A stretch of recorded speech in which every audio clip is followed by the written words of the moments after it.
రాజ్యాంగ ప్రతితో ప్రమాణం. నిన్న రాజ్యాంగ ప్రతికి 50 ఏండ్లయింది. 50 ఏండ్లయింది. ఏది ఎమర్జెన్సీ విధించి. ఎమర్జెన్సీ విధించినటువంటి వాళ్ళు 100 సార్లు రాజ్యాంగాన్ని మార్చినటువంటి వాళ్ళు దొంగచాటుగా రాజ్యాంగంలో సెక్యులరు సోషలిజం అనేటువంటి పనికిరాని 2 పదాలను చొప్పించినటువంటి వాళ్ళు ఇవాళ దేశంలో రాజ్యాంగాన్ని కాపాడుతామన్నటువంటి మాట మాట్లాడుతుంటే ప్రజలు చూసుకోవాలి దానికి సంబంధించినటువంటి అంశం. ఇంకొకటి అసలు విషయం చెప్పుకోవాల్సింది ఏంటంటే జై సమ్మక్క, జై సారక్క, జై భద్రకాళి. ఇదంతా బాగానే ఉంది. సమ్మక్క, సారక్క, భద్రకాళి, లక్ష్మీ నరసింహస్వామి, యాదగిరి, జై భవానీ, జై శివాజీ, ఇంకేదో అన్నారు. అవన్నీ భారతదేశానికి సంబంధించినవి. కానీ ఈ తెలంగాణకు సంబంధించినటువంటి ఒక వరుసగా 2004 నుంచి గెలుస్తున్నటువంటి ఒక ఎంపీ జై పాలస్తీనా అన్నాడు. భారతదేశంలో భారత రాజ్యాంగం ప్రకారం ఓ చేతులనేమో రాజ్యాంగం పుస్తకం పట్టిండు, ఒక చేతులనేమో రాజ్యాంగం పుస్తకం పట్టిండు, ఇక్కడ ఫోటో లేదు. ఒక చేతులనేమో రాజ్యాంగం పుస్తకం పట్టినటువంటి వ్యక్తి ఒక చేతిలో రాజ్యాంగ పుస్తకం పట్టిండు, ఇంకో చేతులనేమో రాజ్యాంగం గురించి మాట్లాడతా అని ఆయన జై పాలస్తీనా అంటాడు. ఓవైసీ నోట జై పాలస్తీనా అభ్యంతరం వ్యక్తం చేస్తే ఆయన వ్యాఖ్యలను రికార్డుల నుంచి తొలగించడమే సరిపోతుందా? భారత్ మాతాకి జై అనడం చేత కాదు. భారత్ మాతాకి జై అనరు. మేము మాతా అనము, భారత్ మాత అనము. మరి పోనీ ఇండియాకి సెల్యూట్ అనొచ్చు కదా, పోనీ జై భారత్ అనొచ్చు కదా, జై ఇండియా అనొచ్చు కదా, ఇండియాకి జై అనొచ్చు కదా. భారతదేశంలో నువ్వు పార్లమెంటు సభ్యుడిగా ప్రమాణ స్వీకారం చేసి ఎవడో పాలస్తీనా, నీకు అంత పాలస్తీనా ప్రేమ ఉంటే ఈడ రాజీనామా చేసి నీ కుటుంబం అంతా పాలస్తీనాకు పోయి బతుకుండ్రి. పాలస్తీనాకు భారతదేశానికి ఏం సంబంధం రవే? నీకు నువ్వు ఈ దేశంలో పుట్టలేదా? ఈ దేశానికి సంబంధం లేదా? ఈ దేశంలో పుట్టినోని కాదా? CAA, NRC, uniform civil code ఎందుకు రావాలంటే ఈ దేశంలో ఇట్లా దేశ వ్యతిరేక కార్యకలాపాలు కేవలము అక్కడ ఉన్నటువంటి రికార్డుల నుంచి తొలగిస్తే సరిపోతుందా? ప్రజలారా ఆలోచించండి. పాలస్తీనా ఇజ్రాయెల్ మీద దాడి చేసింది, పాలస్తీనా దాడి చేయలే. హమాస్ అనేటువంటి తీవ్రవాద సంస్థ, పాలస్తీనా పెంచి పోషించినటువంటి హమాస్ అనేటువంటి తీవ్రవాద సంస్థ, ఇది ప్రపంచ దేశాలన్నీ హమాస్ను తీవ్రవాద సంస్థగా గుర్తించినాయి, భారతదేశంతో సహా.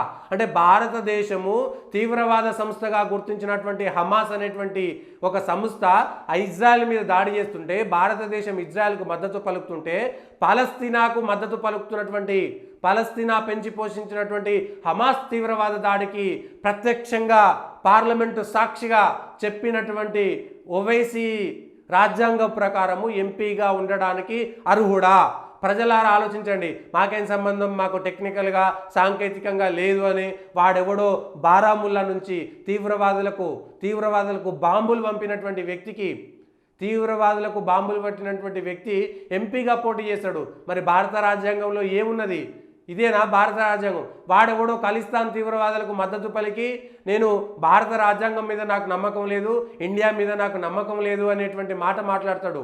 వాడెవడో ఇంకొకడు ఎంపీగా గెలిచిండు, జైల్లో ఉండి, అస్సాం జైల్లో ఉన్నాడు, పంజాబీ, ఇది ఖలిస్తానీ తీవ్రవాది.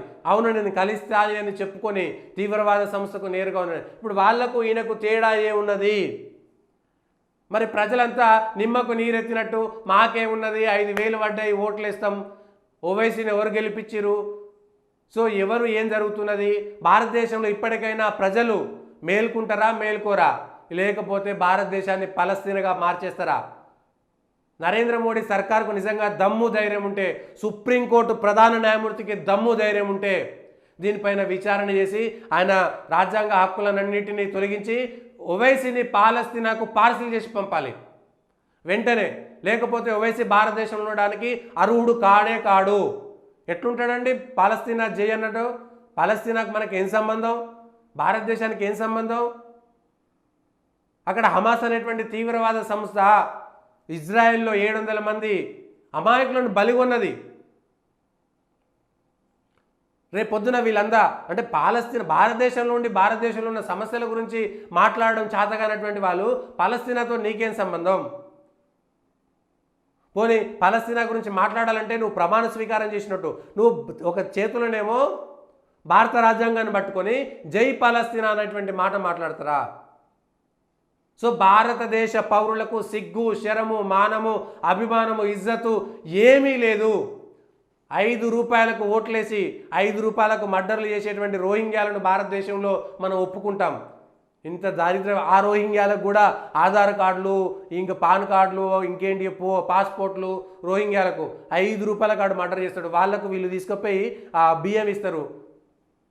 రోహింగ్యాలు అనేటువంటి వాళ్ళు వలస వచ్చినటువంటి వాళ్ళు కాదు, శరణార్థులు కాదు.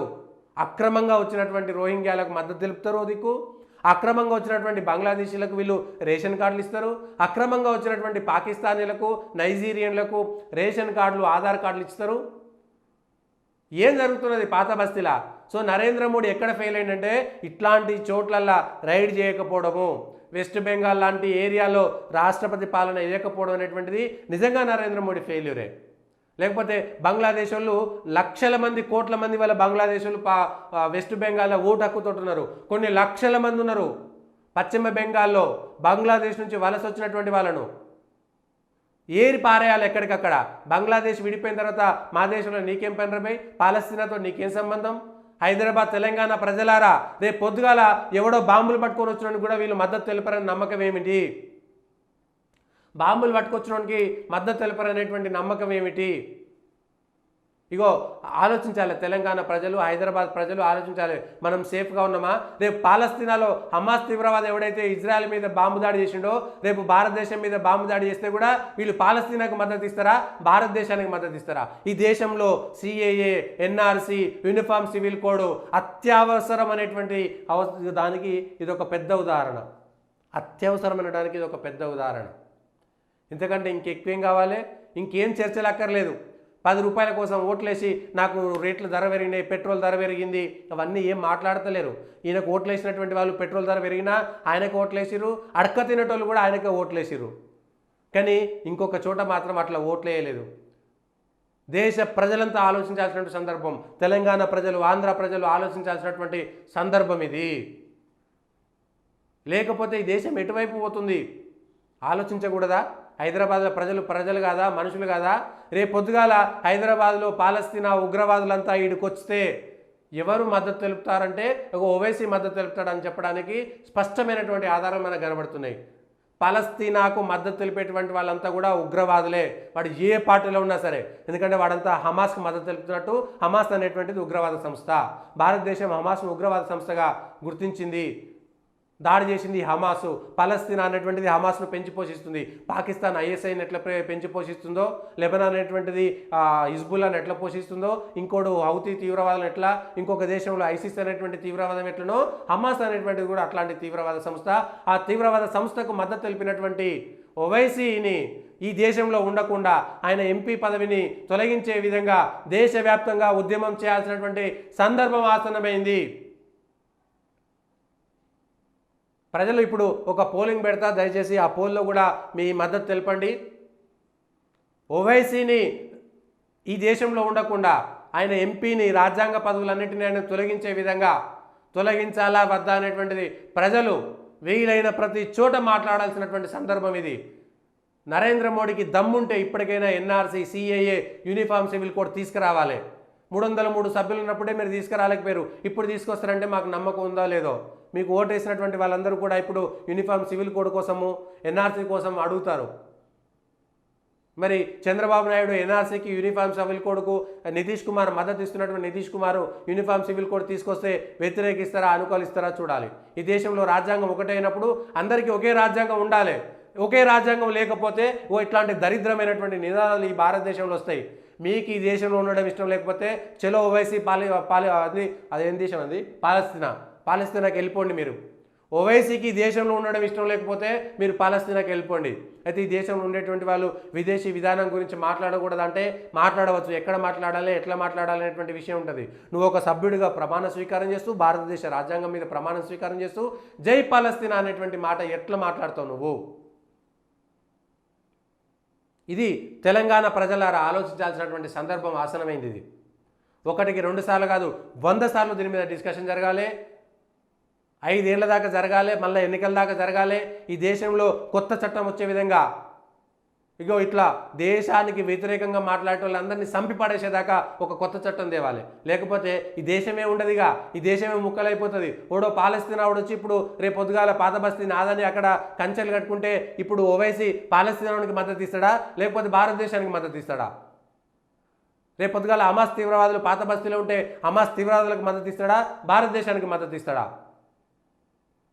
ఇగో ఇవి చర్చకు జరగాల్సినటువంటి అంశం. మనకేం అక్కర్లేదు, మాకు టమాటా ధర 200 అయింది, ఉల్లిగడ్డల ధర 600 అయింది, మేము ఓటేయము, నరేంద్ర మోడీ ఇంట్లోకి తీసుకుపోతాడు, నరేంద్ర మోడీ అంత దోసుక తింటాడు, నరేంద్ర మోడీ వీళ్ళని పట్టించుకోలే, నరేంద్ర మోడీ వాళ్ళని పట్టించుకోలే, నరేంద్ర మోడీ లేకపోతే ఏమవుతుంది, బీజేపీకి ఓటేయం, మేము హిందుత్వకు ఓటేయం. మేము హిందుత్వకు ఓటేయకపోతే నష్టపోయేది ఎవడు? పాకిస్తాన్ విడిపోయింది, బంగ్లాదేశ్ విడిపోయింది, ఆఫ్ఘనిస్తాన్ విడిపోయింది, బర్మా విడిపోయింది, ఇంకేదో దేశం విడిపోయింది. రేపు పొద్దుగాల అస్సాంలో 4 లోక్సభ స్థానాల్లో వాళ్ళు ఉన్నారు, రేపు కేరళలో 4 లోక్సభ స్థానాలు వాళ్ళే పెరిగిరు, రేపు పొద్దుగాల హైదరాబాదు లోక్సభ స్థానం నుంచి ఆ హిందువులందరినీ నిలగొట్టిరు. ఈ దేశంలో అట్లనే జరుగుతుంది. రేపు గుజరాత్లో, జునాగఢ్లో, రాజస్థాన్లో, జమ్మూ కాశ్మీర్లో, లేకపోతే మణిపూర్లో ఈ దేశం నాశనం అయిన తర్వాత అయ్యో ఈ దేశమే నాశనం అయిపోయింది, ఆ రోజు మోడీ మాకు మంచిగా చెప్పలేదు, మంచిగా చెప్తే మేము ఆ రోజు అన్ని ఓట్లు వేసేటోళ్ళం, మేమంతా రేపు చచ్చిపోతా అంటే రేపు వచ్చి నీ మెడ మీద కత్తి పెడితే ఎవ్వడు కాపాడలేడు. రజాకారులు ఎట్లయితే తరిమి కొట్టిరో, మీ ఆస్తులను మిమ్మల్ని బానిసలుగా ఎట్లయితే చూసిరో, రేపు పొద్దుగాల అట్లాంటి బానిస బతుకులు బతకరి. ఇంకా అంతకంటే ఎక్కువ ఏం చేయలేం ప్రజల్ని, అంతకంటే ఎక్కువ హెచ్చరికలు లేవు.